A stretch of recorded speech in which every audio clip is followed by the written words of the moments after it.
की माझ्या माहितीने 9वी-10वीला विषय हा की आपत्ती काय, त्याचं व्यवस्थापन करायचं काय. मी काय तुम्हाला शिक्षकांसारखे शिकवण्यासाठी आलेलो नाही. मी फक्त तुम्हाला प्रॅक्टिकल सांगणार आहे की काय. मला फक्त तुमच्यापैकी जे मुलं आहेत त्या मुलांपैकी कोणी सांगेल का आपत्ती म्हणजे काय, आपत्ती कशाला म्हणायची. तुम्ही जर पुढून बोलले तर टू वे कॉन्झर्वेशन असतं, बोलणं होतं आणि त्याच्यात सोपं पडतं. आपत्ती म्हणजे काय, संकट. संकट वेगवेगळे असतं. एक अचानक आलेलं संकट असतं आणि एक संकट आपण स्वतः ओढून घेतो. बरोबर.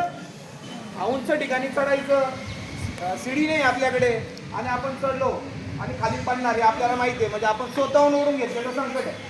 आणि संकट एक दुसरं की जे अचानक येतं. कोणते तुम्ही आतापर्यंत कोणते आपत्ती ऐकलेले आहेत आतापर्यंत, ऐकले आहेत का. कोणतं, पूर आलेला, बरोबर म्हणते बरोबर. अजून पूर आला, ऍक्सिडेंट होतो, बरोबर. आणखी भूकंप, बरोबर. बोल बोल. आणि काय झाडावर पडली, स्वतः निवडून घेतलेलं झाडावर चढली कशाला. चक्रीवादळ हा सागरे, दुष्काळ, बरोबर एकदम. दुष्काळ, प्लेन क्रॅश, ठीक आहे. आणखी बरोबर ढगफुटी. आपल्याकडे आहे का जगामध्ये ढगफुटी होते का, होते ना. आता तुम्ही ज्या काय गोष्टी सांगितल्या आहेत, ऐका ऐका लक्ष द्या. मी काय तुमचा जास्त वेळ घेणार नाहीये. दोन प्रकारचे असतात. एक जे असते एक नैसर्गिक असते आणि दुसरी मानवनिर्मित असते, जी आपण तयार केलेली आहे. नैसर्गिक कोणत्या, पूर आलाय, भूकंप आलाय, बरोबर. नंतर या ज्या गोष्टी आहेत या नैसर्गिक आहेत आणि हे दुसरं आपण म्हटलं मानवनिर्मित म्हणजे आग लागली, अपघात झाला, बरोबर. आग पण लागते ना. तुम्ही पाहिला असेल उन्हाळ्यामध्ये चाराला आग लागला, घराला आग लागली, बरोबर. ते पण एक आपल्या आलेलं संकट आहे, बरोबर. या संकटाला आपण कसं मात करायचं किंवा काय, मी तुम्हाला काही व्याख्या शिकवणार नाही, काही नाही, कारण की तो वेगळा विषय आहे. फक्त माझं असं आपल्याला एवढं म्हणणं आहे की ज्या टायमाला भूकंप येतो काय करायला पाहिजे आपण. भूकंप आल्यावर काय पाहिजे, अशा ठिकाणी जायचं. म्हणजे आपण घरात असाल तर मोकळ्या ठिकाणी यायचं, मोकळं मैदान बघायचं. आणि त्या मोकळ्या मैदानात का भूकंपामुळे बिल्डिंग पडू शकते, झाड पडू शकतात. आपल्याकडे काय करतात की नेमकं वादळ आलं का आपण झाडाखाली जाऊन उभं राहतो, बरोबर. असं करायचं नाही, मोकळ्या जागेवर उभं राहायचं, ज्याच्याकडून आपल्याला संकट म्हणजे जे येणार आहे त्याच्यापैकी दुःखापद आपल्याला कमीत कमी होईल, त्याची एक काळजी आहे, बरोबर. पण समजा आता अशा ठिकाणी मी आहे की मोकळी जागाच नाही, तर काय करायचं. तर घरामध्ये एखादी वस्तू बघायची की एकदम भक्कम आहे, टेबल आहे किंवा असं एक कोणतीही भक्कम की त्याच्या खाली आपण यांना असं लपून जसं बसतो त्या प्रकारे बसायचं, जेणेकरून एखादं तुटलं आणि त्या टेबलावर पडेल, जास्त आघात तुमच्यापर्यंत जाणार नाही. अंगावर एखादी भिंत पडली किंवा काय पडलं तर टेबल तो आहे ना सगळं जे काही संकट अंगावर घेऊन टाकून दुखापत पडतो, बरोबर. भूकंप जर झाला तर काय कराल सांगा. आता मोकळ्या जागेवर जाऊन बघा, पहिले जाऊन मोकळ्या जागेवर उभं राहायचं. आणखी बरोबर टेबला खाली जाऊन टेबल असं खुर्ची जर प्लॅस्टिकची असेल खुर्ची पण काय उपयोग नाही. म्हणून असं बघायचं जे काय एकदम भक्कम आहे. आपणच नाही, आपलं काम आहे की आपल्यासोबत आपल्या कुटुंबाला पण वाचवण्याची जबाबदारी आपली आहे. मग आपणच करायचं. घरच्यांना काही नाही, समजा आपला लहान भाऊ आहे, लहान बहीण आहे, बरोबर. त्यांना पण आपण सोबत घेऊन त्यांची पण सुरक्षा करायचं आपलं काम आहे, बरोबर. हे कळालं तुम्हाला. जर भूकंप आल्यावर काय कराल, समजा पूर आल्यावर काय कराल. पूर असतं तर पाणी वाहत असतं, एवढं भरधाव वेगाने पाणी वाहत असतं की त्याचा प्रवाह एवढा मोठा असतो. जर आपण त्याच्यात गेलो तर वाहून जाऊ, बुडून जाऊ, बरोबर. म्हणून जर असा प्रवाह चालू असेल तर अजिबात त्याच्यात उतरायचं नाही. कारण की मी पाहिलेलं आहे की ज्यावेळेस पूर येतो तर लोक पूर बघण्यासाठीच काठ्यावर येतात आणि ते बघण्यासाठी येतात काय पूर आहे, कोणी मग गिरोगिरी करण्यासाठी येतात की थांबा मी मध्ये जाऊन दाखवतो, बरोबर. जर पूर असेल तर पाण्यात उतरायचं नाही. आणखी जर तुम्ही काही टीव्हीवर व्हिडिओ पाहिले असतील, पुलावरून जोरात पाणी चालू आहे, एवढा पूर आलेला आहे, तरी काही आगाऊ लोक त्यांची कार टाकायचा प्रयत्न करतात की आम्ही ते पास करून जाऊ. काही व्हिडिओ जर पाहिले असेल तर कार सुद्धा पाण्यासह वाहून जाते, कारण की जो प्रवाह आहे तो एवढा जोरात असतो की ती कार पण घेऊन जाते. म्हणून असा कधीही कोणीही प्रयत्न करायचा नाही. तुम्ही आहे, तुमचं कुटुंब आहे, गाडीत बसलेले आहे, तर तुमचं काम आहे तुमच्या वडिलांना सांगणं, तुमच्या आईला सांगणं, तुमच्या भावाला सांगणं की तिथं संकट येत जाऊ नको, कारण की जीव महत्त्वाचा आहे.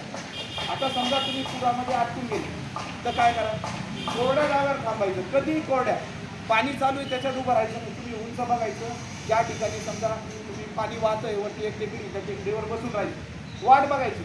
कारण की आपत्ती व्यवस्थापनाला सगळं प्रशासन जे त्याच्या पुरामध्ये अटकलेल्या लोकांना सोडवण्याचा प्रयत्न करतात. तुम्ही असं बघितलं असेल तर आर्मीसुद्धा येते हेलिकॉप्टर घेऊन, पाहिलंय ना. फक्त आपण पेशन्स ठेवायचे, आपण तिथं थांबायचं, घाई करायची नाही. की आपण जर म्हटलं 1 तास झाला, 2 तास झाले, अजून कोणी वाचवले नाही, थांबून राहा, येईल. कारण की तुमच्यासारखे दुसरे पण अटकलेले असतात. सगळ्यांना काढत काढत आणि बोटचा वापर करतो, चांगले कोणाला मुलांचं मदत करतो. आता तुम्ही तुमचं वय कमी, जे 9वी 10वीचे आहेत त्यांनी पोहायचं शिकलेलं आहे का? तिथं मुलांना पोहता येतं का? विहिरीत कोणाला पोहता येतं? पोहता येत नाही, मुलींना पोहता येतं का?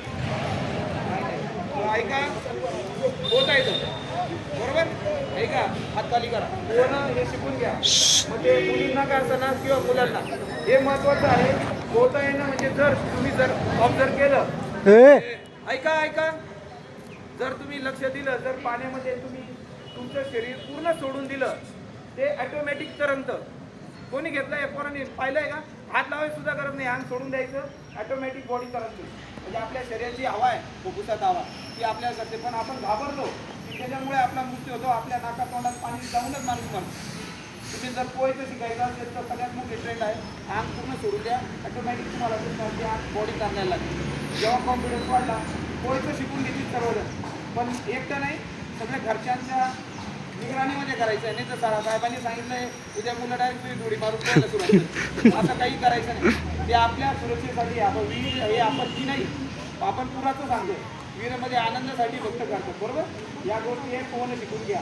दुसरं, आता समजा अचानक आग लागली, घराला आग लागली, तर आता आग वेगवेगळ्या प्रकारे लागू शकते. शॉर्ट सर्किटमुळेच लागते, कारण की जी जंगलाला लागते ती एक वेगळी, जी आपण खूप झाडं वाढलेले असतात, ते एकमेकांना घासतात, मग वनवा होतो आणि पेटतो, बरोबर? तिथं काय वनवा होत नाही, लोकच पेटून देतात, आम्हाला अशी माहिती आहे. कारण की असे झाडं ठेवले नाही, तसे जशी फॉरेस्टची जमीन हळूहळू ताब्यात घ्यायचं काम चालू, बरोबर? आता आपण जर घरात शॉर्ट सर्किट झाला, बरोबर, आणि आग लागली, काय करायचं? आपल्याकडे सगळ्यात वाईट असं आहे की लोक पहिले पाणी घेतात आणि पाणी मारायला सुरुवात करतात. लक्षात घ्या, तुम्हाला माहिती आहे की electricity is the good conductor of water is good conductor of electricity. माहिती आहे का तुम्हाला? पाण्यातून वीज चोखपणाने प्रवाह करतो. जर तुम्ही पाणी टाकताय, ते पाणी जर वाहत पुढे आलं तर ते करंट जे आहे ते आपल्यापर्यंत येतं, शॉक लावून मारण्याची जास्त शक्यता आहे. म्हणून आग लागली, शॉर्ट सर्किटला आग लागली नसेल, त्याच्यावर काहीही झालं तर पाणी टाकायचं नाही. लक्षात आलं? त्याला विझवण्याच्या पद्धती आहेत. बाहेर जाऊन ते घरचे मोठे बघतील, बाहेरून बंद करणे, फ्यूज काढणे, आग लागल्यानंतर त्याच्यात माती टाकायची एक पद्धत आहे. घरामध्ये एक सिलेंडर येतं, ते सिलेंडरची तुमच्याकडे नाही, पण माती टाकून ते बुजवण्याचा प्रयत्न झाला की परत ती पेटत नाही. लक्षात आलं? कधीही लागलं तर, आग लागली तर पहिले ते विझवण्याचा प्रयत्न याच्यासाठी असतो की आपल्या घरामध्ये ज्या काय आपल्या वस्तू ज्या गोळा केल्या आहेत, म्हणजे काही आपलं आईवडिलांनी एवढे कष्ट करून जे काय उभं केलेलं असतं घर, ते अचानक या आगीमुळे नाश झाल्यानंतर त्यांचा जो मनाला जो दडपण पडतं की एवढे या गोष्टी झाल्यात, नुकसान झालं, ते नको व्हायला म्हणून आपण करता. नाही तर आपण घराच्या बाहेर पण घेऊन जाऊ शकतो, परंतु घरातलं नुकसान नको व्हायला त्यासाठी मातीचा वापर करा. माती कुठे पण अवेलेबल असते. तुम्ही माती एका ठिकाणी आगी लागली त्याला माती टाकून बघा, ती लगेच बुजून जाते. जर गाव शेतामध्ये आग लावली जाते, आपण बघा शेकायला वगैरे, त्याच्यात माती टाकली तर लगेच बुजून जातं, बरोबर? एक गोष्ट पाणी टाकलेलं ते पण आहे, परंतु इलेक्ट्रिसिटी एक वेगळा विषय. लक्षात आलं? समजा घरामध्ये शॉर्ट सर्किट झाली तर काय काळजी करा? सगळ्यात पहिले पाणी टाकायचं. लक्षात आलं? बाकीच्या सगळ्या गोष्टी होतील, उगाच कुठेतरी हात लावायचा नाही, घरातल्या लोकांच्या वडील झाल्याचं ऐकायचं, बरोबर? आग लागली, भूकंप जर तुम्हाला सांगितला, पूर झाला तर पण सांगितलं, बरोबर? आणखी अपघात झाला, ॲक्सिडेंट झाला, आता हे अचानक निर्माण झाले सगळं, त्या टायमाला सर्वात जास्त जे आहेत लोक अपघात झाला की फक्त शूटिंग करायचं काम करतात, पण मदत करायला कोणी येत नाही. आम्ही स्वतः बघितलेलं की जोपर्यंत पोलीस येत नाही तोपर्यंत त्यांना हातसुद्धा कोणी लावत नाही. ही जबाबदारी फक्त पोलिसांचीच आहे का? पोलीस कुठून येतील, आम्ही कुठून येणार? आम्हाला समजा अपघात पुढे धानोराच्या पुढे झाला आहे ना, आम्हाला आता कॉल आला, कॉल येऊन आम्ही वाहन घेऊन सोबत तिथपर्यंत जर त्याला वेळेवर मदत मिळाली त्याचा जीव वाचू शकतो का नाही? मग त्याच्यामध्ये आपल्या घरातलं कोणी कुटुंबाचा व्यक्ती असला मग त्यावर तुम्ही किती जीव काढाल? सांगाल की नाही नाही तो वाचलाच पाहिजे, परंतु आपल्या घरातला नाही आहे म्हणून त्याला कोणीच मदत करत नाही.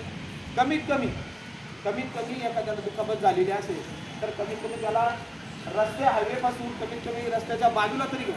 कारण की जर हायवेवरच्या गाड्या आहेत त्या सुद्धा त्याच्या अंगावरून जाऊ शकतात, कारण की ते बघत नाही. त्याला बाजूला घेऊन घेतला ना, त्यानंतर 108ला कॉल करायचा. 108 कशाचा आहे? ॲम्ब्युलन्स. त्यांना कॉल करायचा, ॲम्ब्युलन्सच त्यांना घेऊन जाईल, दुसरे कोणी रिसिव्ह करत नाही, कारण की जास्त दुखापत आहे. बरोबर. तिथे मदत जेवढी करता येईल तेवढी करायची, जेवढी गर्दी होणार नाही तेवढी काळजी घ्यायची. गाडी बाजूला करायला आम्ही येणार, आम्ही सगळे तुमचं व्यवस्थापन करू, परंतु तिथे उगाच काहीतरी शूटिंग काढणे, सेल्फी काढत बसणे, अपघात झाला तिथं मी सेल्फी काढतो सांगितलं